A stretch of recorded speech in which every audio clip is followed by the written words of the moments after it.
بسم اللہ الرحمن الرحیم. السلام علیکم. صدا بہار ٹی وی چینل پر پروگرام لائف لائن میں ہوں آپ کا ہوسٹ شاہد خان جدون. ناظرین، آج ہمارے پروگرام کا موضوع ہے تعلیمی نظام اور حکومتی پالیسیاں، اور اس موضوع پر بات کرنے کے لیے آج ہمارے اسٹوڈیو میں موجود ہیں طاہر خان آفریدی صاحب، جو کہ ڈویژنل پریزیڈنٹ ہیں hope hub of private education network کے، اور ایک بہت اچھے ایجوکیشنسٹ ہیں. تو سر، میں آپ کو اپنے پروگرام میں خوش آمدید کہتا ہوں.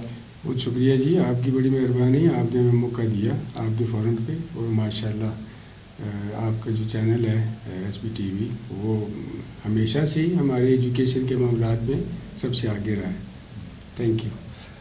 طاہر آفریدی صاحب کا ایک بہت بڑا رول ہے. جب بھی کوئی مسائل کی بات ہوتی ہے، ایبٹ بورڈ کی شفٹنگ کی بات تھی، یا کوئی بھی ایسے معاملات جو کہ پرائیویٹ سیکٹر، ایجوکیشن سیکٹر، طالبات جو ٹیچرز کے مفاد کے لیے ہوں، تو اس میں ہم نے ان کو سب سے آگے پیش پایا.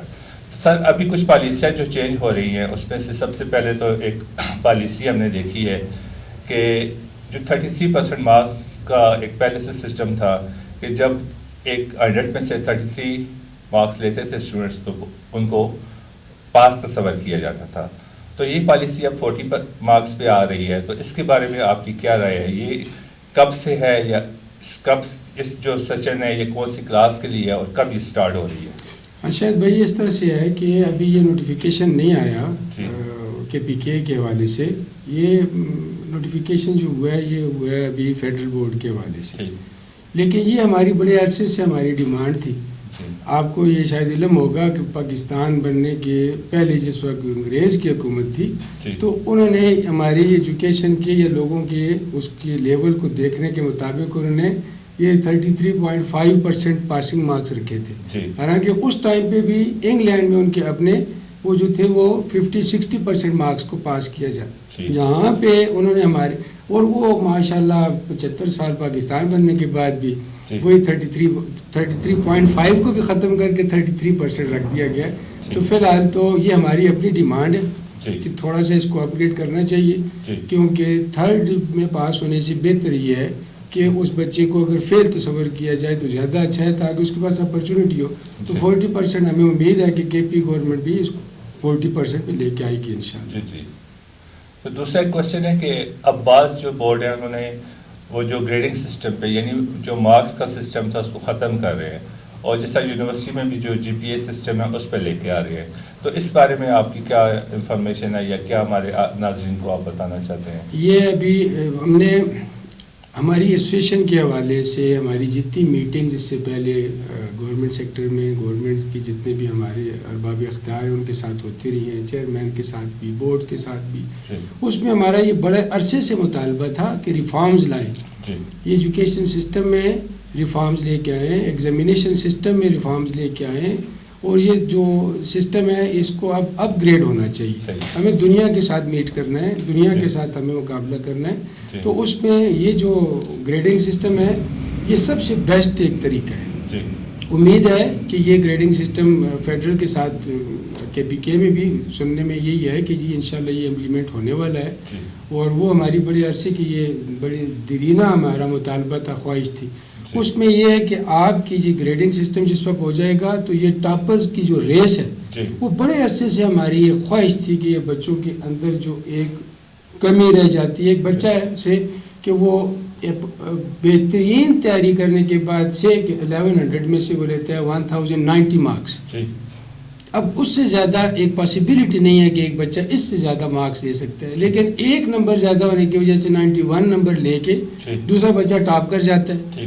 اب یہ بچہ جو 2nd پوزیشن پہ آتا ہے، اب وہ ایک مارکس کی وجہ سے وہ بیچارہ ہمیشہ اپنے آپ کو ڈیگریڈ فیل کرتا ہے، حالانکہ اس نے بیسٹ پاسبل وے میں اپنی تیاری کر کے اس نے مارکس لیے تھے. یہاں پہ گریڈنگ سسٹم جس وقت آ جائے گا تو اس میں کوئی مارکس، کوئی ٹاپر کوئی نہیں ہوگا، اور 5% تک، جیسے 95% سے 100% تک جو بچے ہوں گے 5% ہے، 1% 4-5 نمبر کی وجہ سے چینج ہوتے ہیں. تو تقریباً 20-25 نمبر جس بچے کے سیم ہوں گے وہ ٹاپر نہیں ہوں گے، سارے کے سارے ٹاپر ہوں گے. تو اس میں یہ جو ہے احساس کمتری والا قصہ، یا وہ محنت والا، یا وہ ریس والا، وہ جو ہم لوگوں نے بورڈ لگائے ہوئے ہیں جگہ جگہ پہ ٹاپرز یہ ختم ہو جائے گی. یہ بڑے عرصے سے ہماری خواہش ہے جی. اور اللہ کرے یہ بہت اچھی چینج ہے, اللہ کرے کہ امپلیمنٹ ہو جائے تو اس سے بہتر میرا خیال ہے اور کچھ نہیں ہو سکتا. یہ اسٹڈی کے حوالے سے, ایجوکیشن کے حوالے سے, اور خاص طور پہ بچوں کی مینٹیلٹی کے حوالے سے کہ جو ریس لگ, اس ریس میں بہت سارے انفیئر مینز یوز ہوتے ہیں. بالکل یہ بات ہے. آپ کے ایگزامینیشن ہال میں جی, آپ کی چیک کرنے میں, آپ کی پیپر سالونگ میں, اور پھر بچوں کی تیاری میں, وہاں پہ جو ہماری اکیڈمیز چل رہی ہیں, یہ ٹاپر کے سلسلے میں بہت سارے قصے یہ ختم ہو جائیں گے انشاءاللہ. اچھا سر, ابھی گورنمنٹ نے ایک نیا بک ہے, ایک نیا سبجیکٹ شامل کیا ہے, مطالعہ قرآن. تو یہ 9th اور انٹر دونوں میں یہ نئی بک آئی ہے. چینج تو اچھی بات ہے, ہونی چاہیے, اور ہمارے بچوں کو مطلب یہ بہت اچھی بات ہے, ہم اس پہ خوش بھی ہوئے. لیکن جو اس کی امپلیمنٹیشن ہے, کیونکہ ابھی مارچ میں ایگزام ہوگا, ابھی چھٹیاں, اسپیشلی جو ونٹر زون ہے وہ تو پہلے سے بند ہو چکے ہیں. تو کیا بچوں نے وہ جو کتاب ہے, نیا سبجیکٹ ہے, وہ کمپلیٹ کیا ہے, نہیں کیا ہے, اس کے بارے میں آپ کیا کہتے ہیں؟ شاید بھائی اس طرح سے ہے کہ آپ کا بڑا اچھا یہ کوشچن ہے کہ قرآن کے حوالے سے تو ہماری, آپ کی, یا جتنے ہم مسلم جتنے لوگ ہیں ان کی ایک دلی لگاؤ ہے کہ بچوں کو بجائے اس سے دور ہونے کے, اس کے قریب کرنے کا سب سے بہتر طریقہ یہی ہے کہ ہم اپنی تعلیم میں, ایجوکیشن میں اس کو لے کے آئیں تاکہ وہ بچے اس سے بھی اویئر ہوں. صحیح, بہت اچھا اقدام ہے یہ والا. لیکن اب یہ کہ timing is very important for this. ہر چیز کا ایک وقت جو ہے نا, وہ اگر پراپر ٹائم پہ ہوتا ہے تو اس کا فروٹفل ہو سکتا ہے, اگر وہ پراپر ٹائم نہیں ہے تو اس کا ڈیزاسٹر ہو سکتا ہے. اب آپ اسلامیات بھی یوز کر رہے ہیں, پڑھا رہے ہیں اسلامیات بھی, اسلامیات میں بھی ہماری یہ صورتیں ہیں, ان کی بھی ہم ترجمے کے ساتھ بچوں کو اسی اسلامیات میں 9th کلاس کو کرواتے ہیں. اب مطالعہ قرآن کو انٹروڈیوس کرنے میں اس میں بھی صورتیں ہیں, اس کے بھی ہم ترجمہ اور اس کی بھی ہم سارا بچوں کو ناظرے کے ساتھ وہ کروائیں گے. اب دونوں سائملٹینیسلی اس کی یوز کا مجھے اس بات کی سمجھ نہیں ہے کہ دونوں آلموسٹ اس میں یہی ایک ہی چیز ہم پڑھا رہے ہیں, اس کو ایک بک کیا جا سکتا ہے. لیکن اگر یہ 2 بکس بھی ہیں تو اچھی بات ہے, چلے 2 بکس بچے پڑھیں گے, زیادہ نالج ہوگا, زیادہ اسلام کے بارے میں کریں گے. اب یہ انہوں نے انٹروڈیوس کروایا جی اینڈ آف اکتوبر میں, نومبر کے سٹارٹ میں ہمیں یہ نوٹیفیکیشن ملا ہے کہ جی آپ نے یہ کتاب پڑھانی ہے. اب سیشن سٹارٹ ہوئے 6-7 مہینے گزر چکے ہیں. آلموسٹ بچے, خاص طور پہ آپ نے جو ونٹر زون کے بارے میں بات کی, میں اس حوالے سے بات کروں گا. ظاہر ہے کہ ہم ایبٹ آباد میں ونٹر زون کے اندر سفر کرتے ہیں کیونکہ پالیسیز بنتی ہیں کہیں اور, امپلیمنٹ ونٹر زون کے اوپر بھی وہی ہوتی ہیں. تو یہ ہاں نہ کرتے کرتے یہ آ گئی ہمارا دسمبر, اور دسمبر میں ہوگی 22 23 دسمبر کو چھٹیاں ہوگی جی. اب پریکٹیکلی اگر ہم دیکھیں تو ایبٹ آباد میں آپ کے نتھے گلی, ٹھنڈیانی یہ بھی آتے ہیں. اور اگر دیکھیں ہزارہ ڈویژن میں تو ہمارے ناران کا غان جیسے یہ ایریے بھی ہیں, اور کے پی کے حوالے سے ظاہر ہے سوات ہے, معلم جبہ ہے, یا وہ بھی ہے. اب اگر وہ چاہیں بھی, ہم ونٹر کیمپ کی بات کرتے ہیں, اگر وہ چاہیں بھی تو وہ بچے اسکول نہیں آ سکتے جہاں پہ 6-7 فٹ برف پڑی ہے, ان کے دروازے بھی نہیں کھولے جا سکتے. وہ بچے آئیں گے مارچ میں, اور اپریل میں, مارچ کے اینڈ میں آپ کے ایگزام ہے. اب 1 مہینہ 1.5 مہینے میں ایک نئی چیز آپ نے انٹروڈیوس کر دی ہے, بہت اچھی ہے, لیکن ٹائمنگ اس کی بہتر نہ ہونے کی وجہ سے میرے خیال میں اس کا اتنا اچھا اثر کم سے کم اس سال نہیں ہو سکے گا جتنا وہ چاہتے ہیں. ٹھیک ہے, انہوں نے اسمارٹ سلیبس بنایا ہے, لیکن آپ 9th اور 10th والے بچوں کو یا فرسٹ ایئر کے بچوں کو بچہ کنسیڈر کریں, وہ یونیورسٹی نہیں ہے. صحیح, اس بچے کو آپ تھوڑا سا بھی آگے پیچھے, جس وقت آپ تھوڑا سا بھی ہٹا کے کوئی بات نہیں بتاتے ہیں تو وہ ایک دم سے کنفیوز ہو جاتے ہیں. وہ بچے ہیں, تو آپ نے ایک دم سے ایک پوری بک ان کے حوالے کی ہے, تو تھوڑا سا اس پہ مسئلہ ضرور ہوگا ونٹر زون کے حوالے سے. میرے خیال میں تو دیکھیں 9th 10th میں جو بھی بچے ہیں ان کے لیے مسائل تو, ایک تو یہ بک کا مسئلہ ہو گیا, ایسا لو بیس پیپر کا, کیونکہ ابھی میرے کچھ بچوں 9th کے بچوں سے بات ہوئی ہے تو وہ کہتے ہیں کہ ٹیچر یہ بک پڑھاتے ہیں اور ساتھ میں کہتے ہیں کہ پیپر اس میں سے نہیں آئے گا. تو بچہ کہہ رہا تھا کہ میں نے پوچھا ٹیچر میم پھر یہ آپ ہمیں کیوں پڑھا رہی ہیں؟ یہ ایک المیہ ہے جی, جب چھٹی ہوتی ہے یہ المیہ ہے. جب چھٹی, جیسے ایک ایگزامپل میں دیتا ہوں کہ جی ہماری فرسٹ محرم کو حضرت عمر فاروق ان کی گزٹیڈ ہالیڈے ہوتی ہے جی, وہ پہلے سے اناؤنس نہیں ہے جی.